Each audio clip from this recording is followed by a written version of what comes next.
आज आपण कोथिंबीरची भाजी कशी करणार आहे हे बघणार आहोत। चला तर आता रेसिपीकडे वळूया। मीठ, उभा चिरून कांदा घेतला आहे आपण 2, मिरची फक्त एकाची 2 अशी करून आपण 4 मिरची घेतली आहे, मुगाची डाळ आणि कोथिंबीर बारीक चिरून स्वच्छ 2 पाण्याने धुवून घेतली आहे। आता आपण कढईमध्ये 2 चमचे तेल टाकून घेऊया आणि त्यामध्ये आपण कांदा टाकून घेऊया। हा जो उभा चिरून घेतला होता।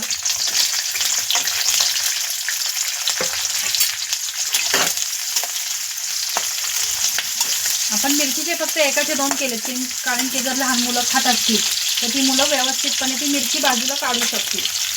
पण जर जास्त छोटे काप केले तर मुलांना ती दिसत नाही आणि ती दाताखाली येते। त्याच्यामुळे आपण एकाचे 2 फक्त भाग केलेले आहेत। आता आपण कांदा जरा शिजवून घेऊया थोडासा। पूर्ण आपल्याला ब्राऊन नाही करायचं, थोडासा परतून घ्यायचा आहे। आता आपला कांदा 5 मिनिटं व्यवस्थित शिजून झालेला आहे, बऱ्यापैकी मऊ झालेला आहे। आता आपला कांदा आपण ह्यामध्येच आता चवीपुरतं मीठ टाकून घेऊया।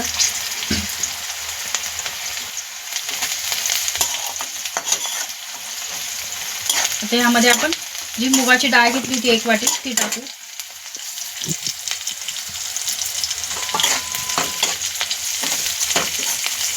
आता मुगाची डाळ आपण 2 मिनिटं तेलामध्ये परतून घेतल्यावर आपण त्यामध्ये जी ही कोथिंबीर बारीक चिरून घेतली होती ती ॲड करू।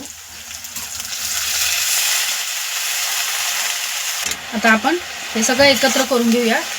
जेव्हा आपण कोथिंबीर टाकली तेव्हा परतून घेऊया। आता आपण भाजी व्यवस्थित परतून घेतली आहे। आता ही 2 ते 3 मिनिटांमध्ये लगेच शिजून जाते ही भाजी। आता आपण व्यवस्थित फक्त शिजवून घेऊया। आता आपली कोथिंबीरची भाजी व्यवस्थित शिजली आहे। आता आपण ती सर्व करून घेऊया। अशा प्रकारे मुगाची डाळ टाकून आपण साध्या सोप्या पद्धतीने कोथिंबीरची भाजी कशी करायची ही दाखवली आहे।